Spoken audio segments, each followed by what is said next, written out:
Assalamualaikum warahmatullahi wabarakatuh. Perkenalkan, nama saya Meliza Aulia Putri dengan NIM 2104216. Pada kesempatan kali ini, saya akan menjelaskan beberapa materi mengenai statistik sosial yang diampu oleh Bapak EE Permana STMT. Untuk materi pertama, yaitu mengenai structural equation modeling atau pemodelan persamaan struktural.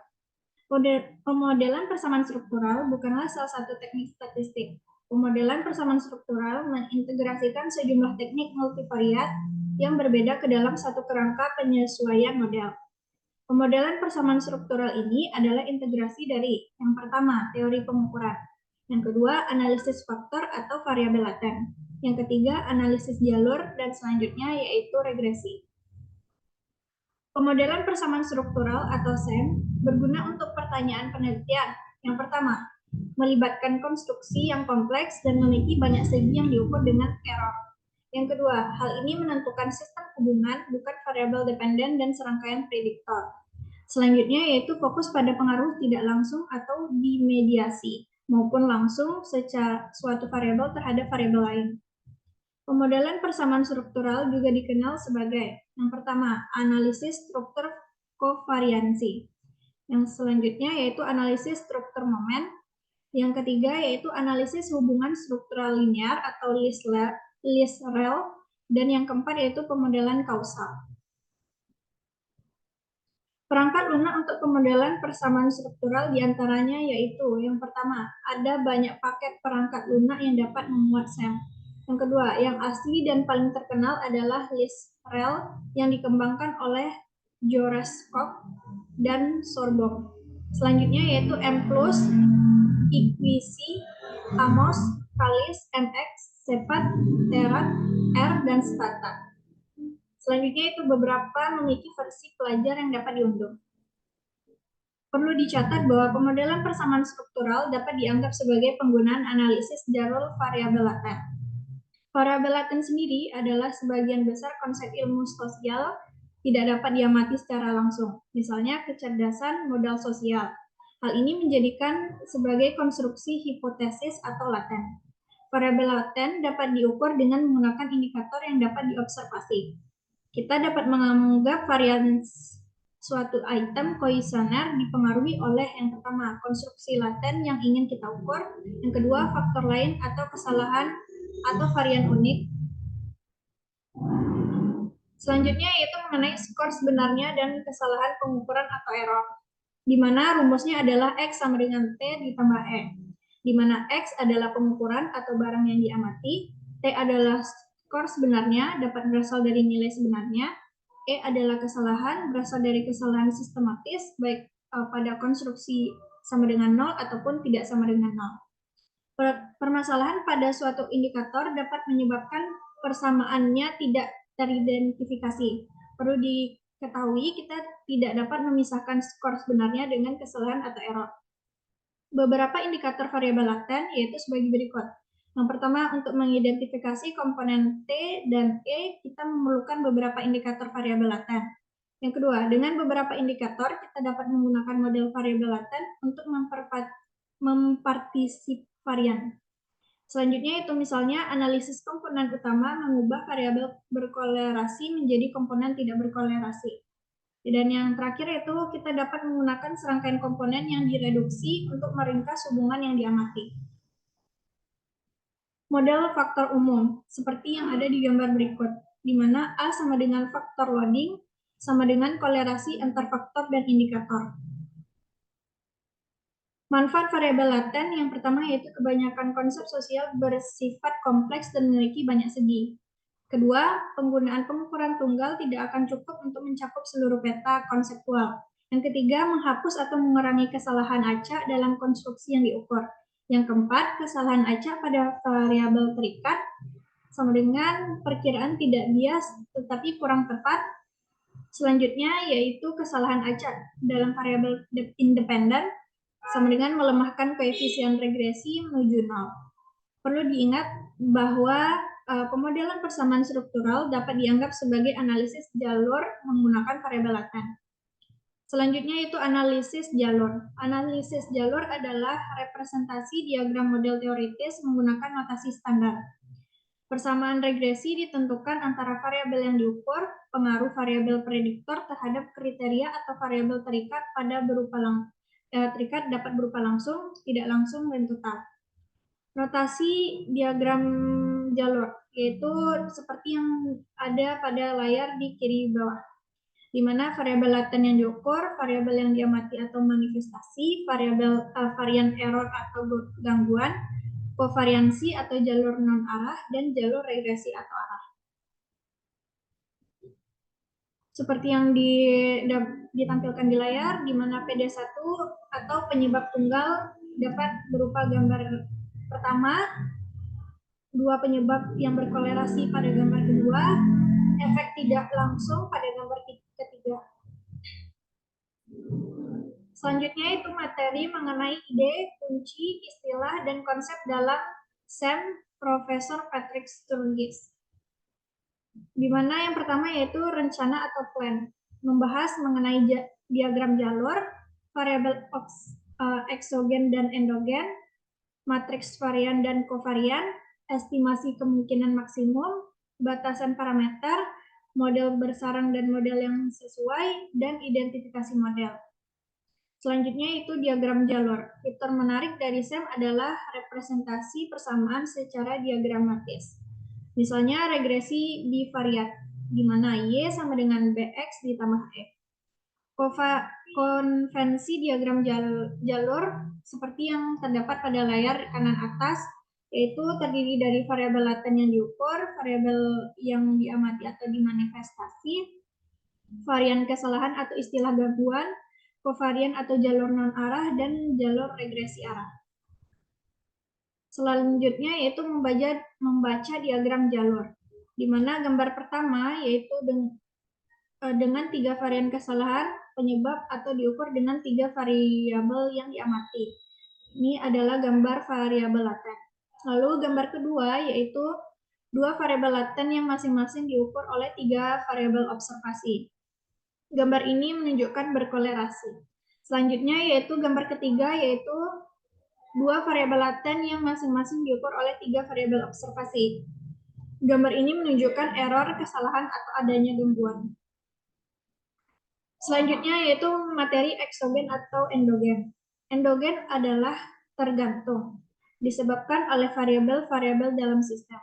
Sementara eksogen adalah mandiri, disebabkan oleh variabel di luar sistem. Dalam SEM, suatu variabel dapat menjadi prediktor dan hasil variabel mediasi. Pada gambar pertama yaitu 2 berkolerasi variabel oksogen. Sementara untuk gambar kedua yaitu N1 endogen dan N2 eksogen. Data untuk SEM, Structural Equation Modeling, yang pertama yaitu dalam SEM kami menganalisis matriks varian atau kovarian dari variabel yang diamati, bukan data mentah. Beberapa SEM juga menganalisis rata-rata. Tujuannya adalah untuk meringkas S dengan menentukan struktur dasar yang lebih mendasar. SEM menghasilkan matriks var atau kovar tersirat yang dapat dibandingkan dengan S. Seperti yang ditunjukkan pada gambar di kiri bawah, variance atau covariance matrix. Selanjutnya yaitu kemungkinan maksimum atau maksimum likelihood, di mana maksimum likelihood memperkirakan parameter model dengan memaksimalkan kemungkinan L dari data sampel. L adalah fungsi matematika yang didasarkan pada probabilitas gabungan observasi sampel kontinu. ML tidak memihak secara asimptotik dan efisien dengan asumsi data multivariat normal. Kemungkinan log suatu model dapat digunakan untuk menguji kesesuaian terhadap data dasar yang lebih atau kurang membatasi. Selanjutnya itu batasan parameter, di mana yang pertama bagian penting dari SEM adalah menetapkan atau membatasi parameter model. Yang kedua, kami menetapkan beberapa parameter model ke nilai tertentu, biasanya 0 atau 1. Kami membatasi parameter model lainnya agar sama dengan parameter model lainnya. Selanjutnya, batasan parameter penting untuk identifikasi.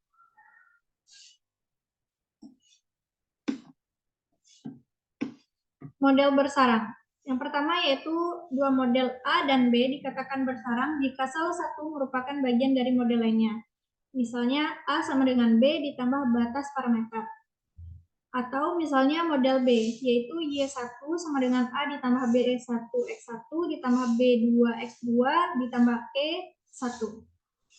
Atau model A, Y sama dengan A ditambah B1X1 ditambah B2X2 ditambah E1. Dalam kurung batasan adalah B1 sama dengan B2. Yang ketiga yaitu model C tidak bersarang di B. Misalnya seperti Y1 sama dengan A ditambah B1X1 ditambah B2Z2 tambah E1. Selanjutnya yaitu model cocok. Berdasarkan log kemungkinan model, di mana model A bertumpu pada model B, yaitu LLA dikurang LLB sama dengan X kuadrat. Dengan DF sama dengan DFA kurang DFB. Jika P lebih dari 0,05, kami lebih memilih model yang lebih pelit atau A kuadrat 2. Bila beta sama dengan matriks teramati, tidak ada perbedaan antara teramati dan tersirat. Selanjutnya yaitu identifikasi model. Suatu persamaan memerlukan cukup informasi yang diketahui untuk menghasilkan estimasi unik atas parameter-parameter yang tidak diketahui. Di mana X ditambah 2Y sama dengan 7 itu tidak teridentifikasi, atau 3 ditambah 2Y sama dengan 7 itu teridentifikasi karena Y sama dengan 2. Dalam SEM atau Structural Equation Modeling, yang diketahui adalah varian atau kovarian atau rata-rata variabel yang diamati. Yang tidak diketahui adalah parameter model yang akan diestimasi. Status identifikasi. Yang pertama, model dapat berupa tidak teridentifikasi atau diketahui kurang tidak diketahui.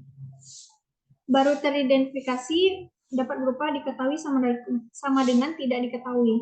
Lalu yang ketiga yaitu terlalu teridentifikasi, di mana diketahui lebih dari tidak diketahui. Secara umum, untuk CFA atau SEM, kami memerlukan model yang terlalu teridentifikasi. SEM yang terlalu teridentifikasi menghasilkan nilai kemungkinan yang dapat digunakan untuk menilai kesesuaian model. Menilai status identifikasi. Yang pertama, memeriksa status identifikasi menggunakan aturan perhitungan. Yang kedua, misalnya S sama dengan jumlah variabel observasi dalam model. Yang ketiga, jumlah parameter non-redundan sama dengan 1/2S dikali S tambah 1. Di mana T sama dengan jumlah parameter yang akan diestimasi. T lebih dari 1/2S dikali S tambah 1 sama dengan model tidak teridentifikasi.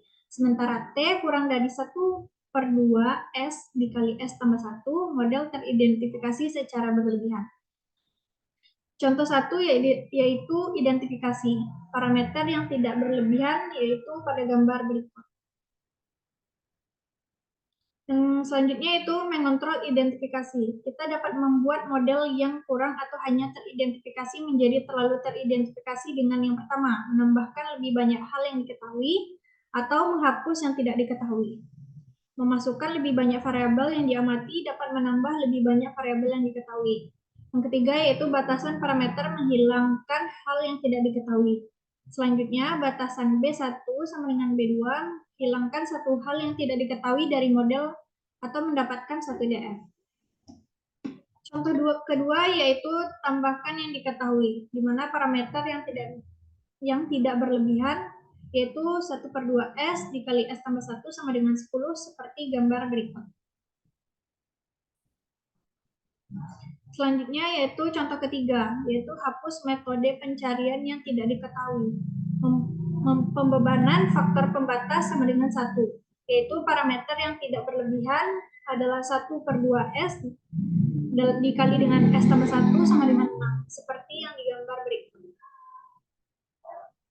Untuk ringkasannya yaitu dapat ditarik kesimpulan bahwa STEM memerlukan pemahaman terhadap beberapa gagasan yang asing bagi banyak peneliti substantif.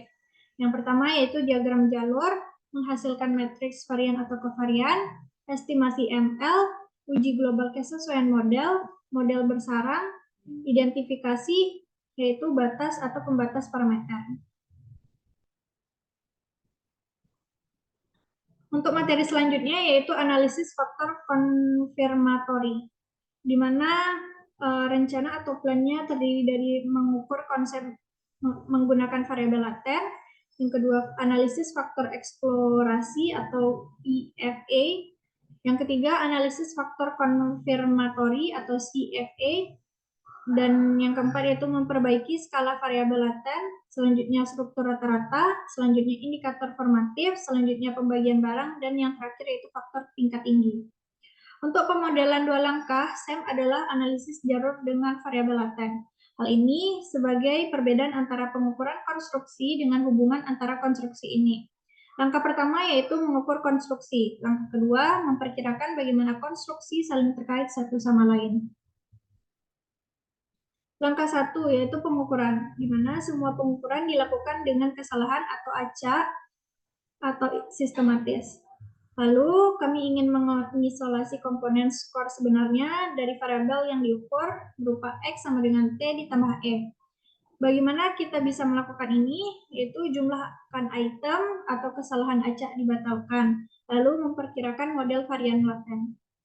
Analisis faktor eksplorasi. Disebut juga analisis faktor tidak terbatas. Menemukan pemuatan faktor yang paling baik, mereproduksi kolerasi antara variabel yang diamati, di mana n faktor sama dengan n variabel yang diamati. Semua variabel berhubungan dengan semua faktor. Analisis faktor eksplorasi. Yang pertama yaitu mempertahankan kurang dari n faktor yang menjelaskan jumlah varian yang teramati secara memuaskan.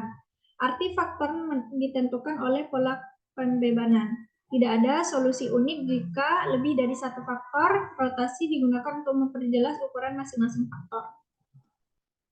Keterbatasan EFA. Yang pertama, induksi atau theoretical, di mana data lebih dari teori. Penilaian subjektif atau aturan heuristik. Yang ketiga, kita biasanya mempunyai teori tentang bagaimana indikator berhubungan dengan variabel laten tertentu, di mana teori sama dengan data. Selanjutnya, bersikaplah eksplisit dan uji teori pengukuran ini dengan data sampel. Analisis faktor konfirmatori atau CFA. Disebut juga model faktor terbatas. Tentukan model pengukuran sebelum melihat datanya atau aturan dilarang mengintip. Indikator apa yang mengukur faktor apa saja? Indikator mana yang tidak berhubungan dengan faktor apa? Apakah faktor-faktor tersebut berkolerasi atau tidak?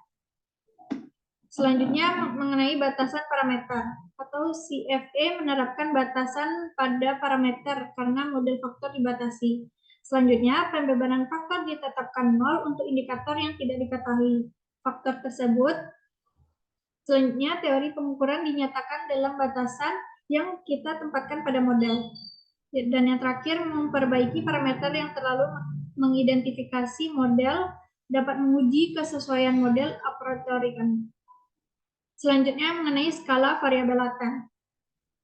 Di mana yang pertama, variabel laten tidak memiliki metrik kebawaan.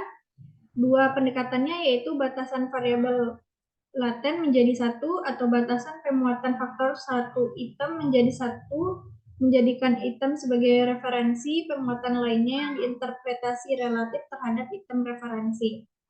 Di mana yang pertama menghasilkan solusi standar atau yang kedua umumnya disukai atau lebih fleksibel.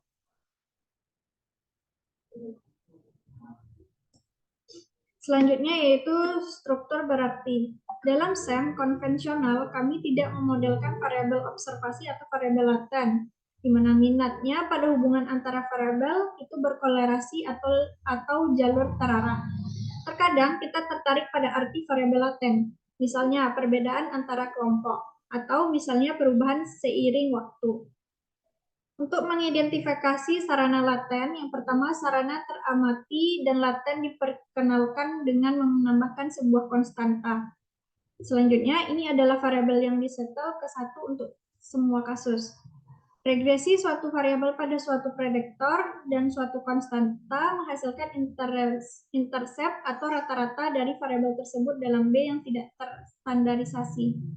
di mana rata-rata suatu variabel yang diamati sama dengan pengaruh total suatu konstanta terhadap variabel tersebut.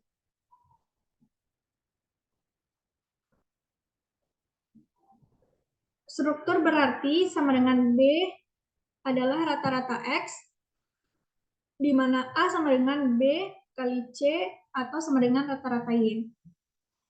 Sarana dan identifikasi. Yang pertama yaitu model struktur rata-rata memerlukan batasan identifikasi tambahan.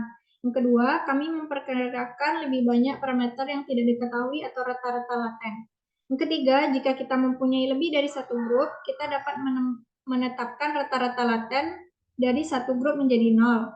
Dan yang terakhir, rata-rata kelompok yang tersisa diperkirakan sebagai perbedaan dari kelompok referensi. Selanjutnya mengenai indikator formatif atau reflektif, di mana CFA mengasumsikan variabel laten menyebabkan indikator panah yang menunjukkan dari laten ke indikator. Untuk beberapa konsep, hal ini tidak masuk akal. Misalnya, menggunakan pendidikan, pekerjaan, dan pendapatan untuk mengukur status sosial atau ekonomi. Selanjutnya, kami tidak berpikir bahwa memanipulasi SES atau SES seseorang akan mengubah pendidikan mereka. Indikator formatif. Untuk variabel laten ini, kami menetapkan indikatornya sebagai formatif. Hal ini menghasilkan indeks tertimbang dari indikator-indikator yang diamati. Variabel laten tidak mempunyai istilah gangguan. Pada diagram jalur, panah menunjukkan dari indikator ke variabel laten. Selanjutnya itu paket barang.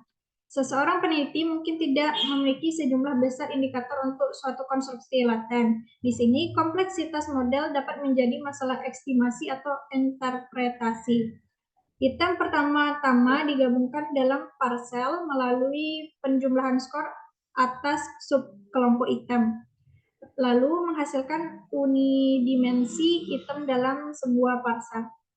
Untuk faktor tingkat tinggi, biasanya variabel laten diukur melalui indikator observasi. Dapat juga menentukan variabel laten tingkat tinggi yang diukur dengan variabel laten lainnya. Selanjutnya digunakan untuk menguji lebih banyak teori tentang struktur konstruksi multidimensi seperti kecerdasan dan kepribadian. Untuk ringkasan materinya, yaitu dapat ditarik kesimpulan mengenai mengukur konsep menggunakan variabel laten, analisis faktor eksplorasi, analisis faktor konfirmatori, memperbaiki skala variabel laten, struktur rata-rata, indikator formatif, pembagian barang, faktor tingkat tinggi. Selanjutnya yaitu materi mengenai dari model pengukuran hingga model struktural. Dari model pengukuran hingga model struktural, langkah-langkah dalam model persamaan struktural. Yang pertama, menetapkan model pengukuran yang memuaskan untuk konsep-konsep utama dengan menggunakan variabel laten. Yang kedua, menyesuaikan jalur regresi antara konsep ini adalah persamaan struktural yang menentukan bagaimana konsep saling terkait satu sama lain, seperti uji hipotesis pada parameter model dan menilai kesesuaian model.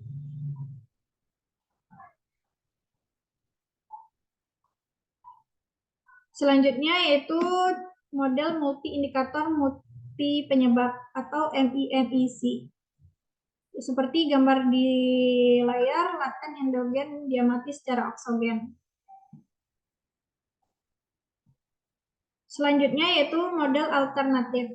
Jika model Anda cocok, Anda akan tergoda untuk menyimpulkan bahwa model tersebut adalah model yang sebenarnya. Godaan ini harus dihindari. Banyak mekanisme pembangkitan alternatif yang dapat menghasilkan data observasi.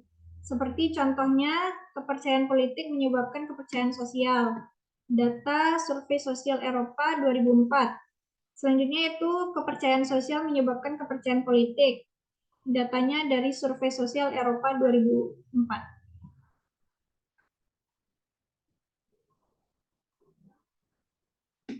Selanjutnya materi mengenai model rekursif dan non-rekursif. Di mana rekursif ini semua model yang dipertimbangkan sejauh ini bersifat rekursif. Model rekursif adalah model di mana semua efek sebab akibat bersifat satu arah dan gangguan tidak berkolerasi.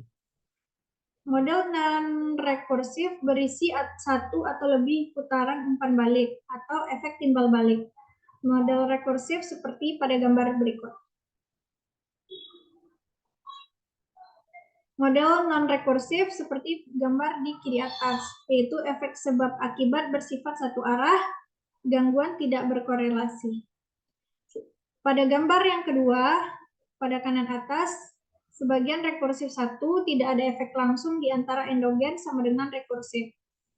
Dan gambar ketiga di kanan bawah adalah contoh efek langsung antara endogen sama dengan non-rekursif.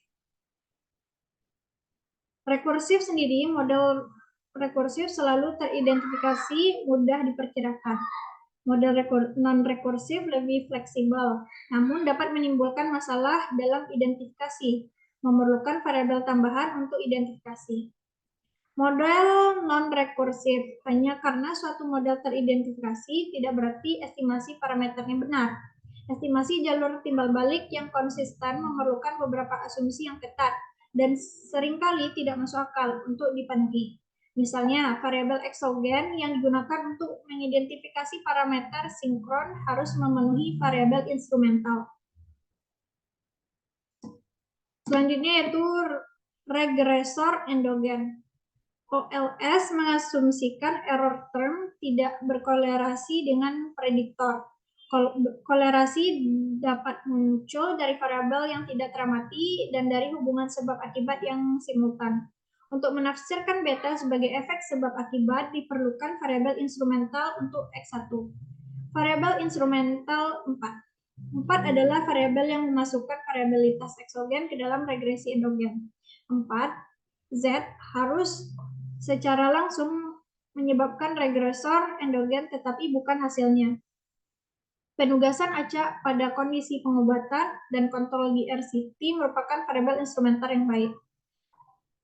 Seperti pada gambar kanan bawah, yaitu Z1 menyebabkan X1, Z1 hanya menyebabkan Y1 melalui efek pada X1.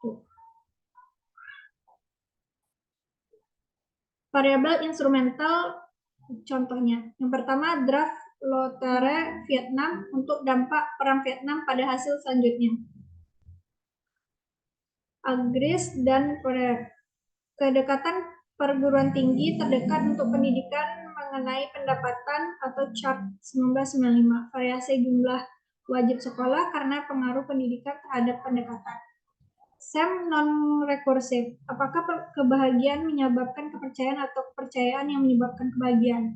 Hal ini jalur langsung di kedua arah antara kebahagiaan dan kepercayaan. Model tidak teridentifikasi tanpa prediktor eksogen, pendapatan, dan status perkawinan. Apakah variabel instrumental tersebut valid? Selanjutnya itu materi mengenai model mediasi. Efek langsung, tidak langsung, dan total. Model OLS menghasilkan efek langsung dari prediktor, namun seringkali tidak tertarik pada dampak tidak langsung dan total secara dampak langsung. Misalnya, memperoleh gelar akan meningkatkan pendapatan. Apakah hal ini dapat dicapai dengan meningkatkan keterampilan atau produktivitas, atau ini hanya kredensial? Seperti gambar pada kanan, pengaruh langsung Z pada N2 sama dengan B3. Model mediasi sempurna ketika B3 tidak signifikan setelah dimasukkan ke eta 1. Mediasi parsial ketika B3 secara signifikan lebih rendah setelah dimasukkan ke eta 1. Pengaruh total Z pada N2 sama dengan beta 3 ditambah beta 1 B2. Kesalahan standar untuk jalur yang dimediasi. Yang pertama, pendekatan parametrik adalah metode delta. Yang kedua, mengasumsikan koefisien normal. Yang ketiga, bisa juga menggunakan bootstrapping non-parametrik. Atau yang keempat, mengambil sampel ulang dengan penggantian dari data sampel menghasilkan distribusi sampling empties. Dan yang terakhir, perlu menggunakan data mentah, bukan matriks covariant. Contoh dari penghasilan, kepercayaan, dan kebahagiaan pada kiri, gambar kiri, lalu efek tidak langsung pada kanan atas, dan efek tidak langsung pada kanan bawah. Pendekatan baru dalam mediasi, yang pertama pendekatan yang dipertimbangkan di sini terbatas pada mediator berkelanjutan. Tidak menghasilkan perkiraan efek sebab akibat, hanya menguraikan covariance. Pendekatan yang lebih baru berdasarkan kerangka hasil kontrafaktual atau potensial menurut Robin 1978 dan G komputasi menurut Mutan 2011. Sekian materi yang dapat saya sampaikan. Mohon maaf atas segala kekurangan dan kesalahan. Terima kasih. Wassalamualaikum warahmatullahi wabarakatuh.